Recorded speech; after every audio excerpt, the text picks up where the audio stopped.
इनकार कर दिया है। उन्होंने ट्वीट कर लिखा है कि भारतीय जनता पार्टी के शीर्ष नेतृत्व को दिल से आभार प्रकट करता हूं। पार्टी ने मुझ पर विश्वास करके आसनसोल का उम्मीदवार घोषित किया, लेकिन किसी कारणवश मैं आसनसोल से चुनाव नहीं लड़ पाऊंगा। तो ये बड़ी अपडेट, भोजपुरी गायक और एक्टर पवन सिंह ने पश्चिम बंगाल के आसनसोल से चुनाव लड़ने से इनकार कर दिया है। उन्होंने बाकायदा एक ट्वीट लिखा और ट्वीट करके भारतीय जनता पार्टी के शीर्ष नेतृत्व को दिल से आभार प्रकट किया और लिखा कि पार्टी ने मुझ पर विश्वास करके आसनसोल सीट का उम्मीदवार घोषित किया है, लेकिन किसी कारणवश ऐसा होगा कि मैं आसनसोल से चुनाव नहीं लड़ पाऊंगा।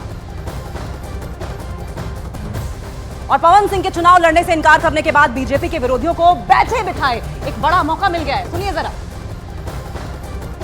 पवन सिंह भाजपा के प्रार्थी होंगे आसनसोल से, ऐसा कल घोषणा हुआ। कल भाजपा द्वारा बंगाल को अपमानित करना, बंगाल की महिलाओं को गलत तरीके से उनको दिखाना, उनके सिनेमा में या उनके वो गायक भी हैं, अभिनेता भी हैं, जिस तरीके से बंगाल नारी को दिखाया गया, दर्शाया गया, बंगाल नारी का यह अपमान, बंगाल की जनता इसके विरुद्ध लड़ेगी। और एक गर्जन हुई सामने, तो 10 तारीख को गौनो गर्जन है, ये गर्जन यहाँ भी हुई कि इस तरीके के प्रार्थी बीजेपी ने नाम दिया है।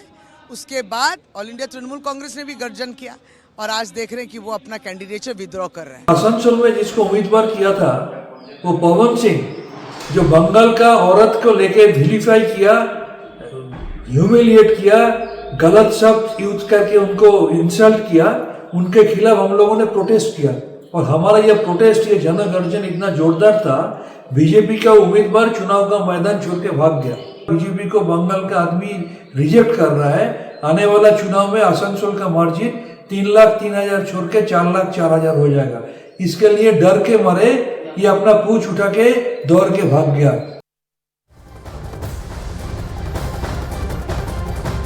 तो बीजेपी ने जो 195 उम्मीदवारों की लिस्ट जारी की है, उनमें महिला उम्मीदवारों को अच्छी खासी जगह दी गई है। इन्फॉर्मेशन वॉल के जरिए सबसे पहले आपको बताएंगे कि 2024 के लिए बीजेपी की बिग पिक्चर क्या दिखाई दे रही है। समझिए, महिला आरक्षण बिल लेकर आई, उसके बाद बीजेपी प्रधानमंत्री उज्ज्वला योजना लेकर आई, 3 तलाक का खात्मा किया, जिससे कि महिलाओं का, जो मुस्लिम महिलाएं थी, उनकी जो लाइफ थी वो थोड़ी सी अपग्रेड हुई। पीएम आवास योजना दिखी, लखपति दीदी योजना भी लाई गई, बेटी बढ़ाओ बेटी बचाओ योजना, जनधन योजना, सुकन्या समृद्धि योजना, महिला पोषण अभियान योजना लेकर आई बीजेपी। सेना में परमानेंट कमीशन की बात भी बीजेपी की ओर से की गई है। यानी कि बीजेपी न सिर्फ महिला शक्ति अधिनियम की बात करती है, न सिर्फ महिला शक्ति की बात करती है, बल्कि महिला शक्ति को तरजीह भी देती है। और जिस तरीके से कैंडिडेचर दिया गया है वो साफ तौर पर यही जताता है। सीधा मनोज का रुख करेंगे। मनोज, बीजेपी न सिर्फ महिला शक्ति की बात करती है बल्कि तरजीह भी दे रही है। वाकई, क्योंकि मध्य प्रदेश में भी जो टिकटें हैं, महिलाओं को पर्याप्त मात्रा में टिकट दी गई है। पार्टी ने खास तौर पर अभी जैसे जो होल पर मध्य प्रदेश की 5 सीट है, उनके बारे में कहा जा रहा है कि इनमें कम से कम 2 जगह पर और महिलाओं को टिकट मिलेगी। हम महिला मोर्चा में कुछ महिलाएं हैं, उनसे भी बात करेंगे। लेकिन जो सबसे अहम बात बता दूं कि मध्य प्रदेश के चुनाव में, यहाँ पर जो लोकसभा के चुनाव में जो शिवराज सिंह चौहान को टिकट दोबारा मिल गई है, ज्योतिरादित्य सिंधिया को दोबारा टिकट मिल गई, जिन पर सबकी निगाहें थी। हालांकि साध्वी प्रज्ञा ठाकुर की टिकट यहाँ से भोपाल से कटी है। हम महिला मोर्चा के, जो महिला मोर्चा का ये सेल है, यहाँ पर इनसे बात करते हैं, क्योंकि जो कहा जा रहा है कि बीजेपी ने महिलाओं को पर्याप्त रिप्रेजेंटेशन दिया। प्रधानमंत्री नरेंद्र मोदी ने, जैसे आपकी रेजिम में 33% रिजर्वेशन का भी बात कही गई महिलाओं के लिए, तो आपको लगता है कि जो लिस्ट आई है आपके हाथ में है, महिलाओं को मिल रहा है प्रतिनिधित्व? हाँ, बिल्कुल मिल रहा है ना, बिल्कुल संतुष्ट है महिलाओं को जो नेतृत्व करने का मौका हमारे भारतीय जनता पार्टी से नरेंद्र मोदी जी दे रहे हैं, वो बिल्कुल संतोषजनक है। और बहुत ही, हमें तो बहुत अच्छा लग रहा है, हमें तो गर्व होता है जहाँ महिलाओं को आगे बढ़ने का मौका मिल रहा है और पुरुषों के साथ बराबरी से काम करने का मौका मिल रहा है। हम संतुष्ट हैं बिल्कुल। ये लखपति बहना योजना भी तो आई जी, लखपति बहना योजना भी है, जिससे आर्थिक रूप से महिलाएं मतलब अपने आर्थिक दृष्टि से महिलाएं जाहिर है मनोज, और जिस बनेंगी। तरीके से महिलाओं को कैंडिडेचर पहली लिस्ट में दिया गया है, महिलाओं में बड़ी खुशी देखी जा रही है। वहीं लोकसभा की 195 सीटों पर उम्मीदवारों के ऐलान के बाद बीजेपी में महिला कार्यकर्ताओं में जोश दिखाई दे रहा है। जयपुर में महिलाओं ने बीजेपी के चुनाव रथ के साथ प्रचार की शुरुआत भी कर दी है। जयपुर की बीजेपी महिला कार्यकर्ताओं की पहली लिस्ट पर क्या कुछ प्रतिक्रिया सामने आई है, आपको सीधे जयपुर लिए चलते हैं और सुनवाते हैं क्या कुछ महिलाओं ने कहा है। बड़ी उम्मीद है। आप देखिए कि महिलाएं यहाँ पर सबसे आप तैयारी के साथ में, कैंपेन की तैयारी के साथ में पूरी तैयारी है। तो आप देखिए कि पूरी तैयारी के साथ मोदी जी के लिए 2024 मोदी सरकार। तो आप देखिए कि महिला शक्ति तैयार है यहाँ पर 400 पार के नारे के साथ में। ये जयपुर में आगाज हो चुका है यहाँ पर। हर मोदी 400 पार मोदी जी के हाथ में सबसे ज्यादा महिलाओं को सम्मान मिला है और मोदी जी सबसे ज्यादा महिलाओं के बारे में सोचा है और आज विभिन्न प्रकार की योजनाओं के माध्यम से महिलाओं को आगे भी किया है। और ये महिलाओं के लिए बहुत सारी योजनाएं मोदी जी ने चालू करी है और गरीब से गरीब जनता तक उसका लाभ पहुंचाया है। जीवन तो आप देखिए कि तो चुनाव प्रचार भी शुरू हो चुका है और सबसे पहले महिला शक्ति आगे आई है और अब घर घर जाएगी, कैंपेन करेंगे, वोट मांगेंगे बीजेपी के लिए और बीजेपी को 400 पार पहुंचाने का लक्ष्य है। 400 पार का लक्ष्य पूरा होता है नहीं होता, वो चुनाव के नतीजे बताएंगे। कैमरामैन मनीष साथ Bhavani Singh, Jaipur, news 18 India. BJP ने लोकसभा चुनाव के लिए उत्तर प्रदेश की 80 में से 51 सीटों पर उम्मीदवारों के नाम का ऐलान कर दिया है। पीएम को तीसरी बार वाराणसी लोकसभा से उम्मीदवार बनाया गया, जिसके बाद वाराणसी के बीजेपी कार्यकर्ताओं का जोश हाई दिखाई दिया है। वहां की महिला कार्यकर्ताओं का क्या कुछ कहना है, ये भी आपको सुनवा देते हैं। प्रधानमंत्री नरेंद्र मोदी तीसरी बार काशी से मैदान में उतर रहे हैं। ऐसे में काशी का मिजाज क्या है, ये जानने के लिए हम हैं चाय की दुकान पर। प्रधानमंत्री तीसरी बार काशी से लड़ने जा रहे हैं। क्या माहौल हो आज से सुबह से अड़ी से क्या चर्चा हो? बनारस वाले एकदम खुश हुआ और एकदम माहौल बनेले होंगे। इस बार भी मोदी जी के भारत के इतिहास में सबसे अधिक वोटों से जीते। अच्छा, और ये पिछली बार से रिकॉर्ड कुछ कम रही गुरु या रिकॉर्ड कुछ बढ़ी? पिछली बार से डबल रही है पारी। अच्छा, और बनारस में बड़ी हर्षोल्लास का माहौल हो। हाँ। और बड़ा गर्वित महसूस कर रहे हैं हम लोग। हाँ। कि मोदी जी तीसरी बार सांसद होंगे बनारस। आप जलेबी खा रहे हैं, कहते हैं काशी की शुरुआती सुबह जो है जलेबी से होती है, पूरी कचौड़ी से होती है। तो कहते हैं क्या ये बार तीसरी बार कुछ बढ़िया वोट का रहल? तीसरी बार तो आ गए मोदी जी, तीसरी बार भी चुनाव लड़ रहे हैं काशी। 400। अच्छा, 400 मोदी। अच्छा, 400 प्लस। बिल्कुल बिल्कुल 400 प्लस। अच्छा, क्या नाम है आपका? प्रकाश। तो आप भी जलेबी के क्या लग रहा है इस बार तीसरी बार मोदी काशी से लड़ने जा रहे हैं? बिल्कुल पार करेंगे इस बार। 400 पार करेंगे। क्या लगता है वैसा?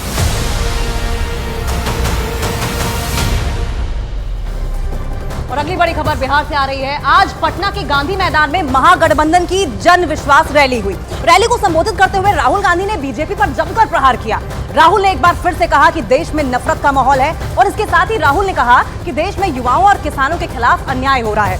वहीं राहुल से पहले तेजस्वी यादव ने बीजेपी और नीतीश कुमार पर जमकर हमला बोला है। तेजस्वी यादव ने कहा कि बीजेपी वॉशिंग मशीन बन गई है। वहीं नीतीश कुमार पर हमला बोलते हुए तेजस्वी ने कहा कि उनकी सरकार जो पोस्टर लगा रही है वो 2 लाख नौकरियां उन्होंने बांटी है। इसके साथ ही तमाम दिग्गज नेताओं की मौजूदगी स्टेज पर दिखाई दी।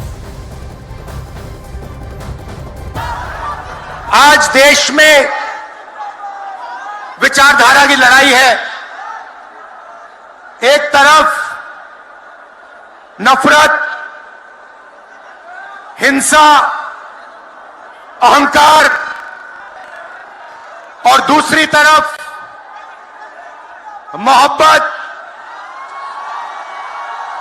भाईचारा और एक दूसरे की इज्जत।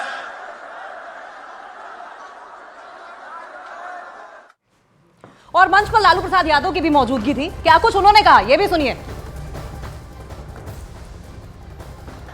नीतीश कुमार जी को हमने कोई गाली गलौज नहीं दिया। वो पहली बार यहां से निकले थे तो हम उनको कोई गाली नहीं दिया। उनको यही कहा कि ये पलटू राम है, नहीं पलटना चाहिए था। लेकिन दोबारा हमसे गलती हो गई, तेजस्वी से गलती हो गई, दोबारा ही पलट गए। और एक और बड़ी खबर सामने आ रही है। बिहार में एनडीए के सीट बंटवारे को लेकर मुख्यमंत्री नीतीश कुमार 6 मार्च से विदेश के दौरे पर जा रहे हैं। और सूत्रों के हवाले से बड़ी खबर यह आ रही है कि विदेश जाने से पहले नीतीश कुमार दिल्ली में सीट शेयरिंग को लेकर, सीट के बंटवारे को लेकर प्रधानमंत्री नरेंद्र मोदी से मुलाकात कर सकते हैं। नीतीश कुमार की पूरी कोशिश रहेगी कि वो विदेश जाएं, उससे पहले सीट शेयरिंग पर कोई फॉर्मूला तैयार हो जाए, कोई सहमति बन जाए। और इसीलिए 6 मार्च से, क्योंकि विदेश दौरे पर वो जा रहे हैं और सूत्रों के हवाले से खबर यह है कि विदेश जाने से पहले नीतीश कुमार दिल्ली में सीट बंटवारे को लेकर प्रधानमंत्री नरेंद्र मोदी से मुलाकात कर सकते हैं।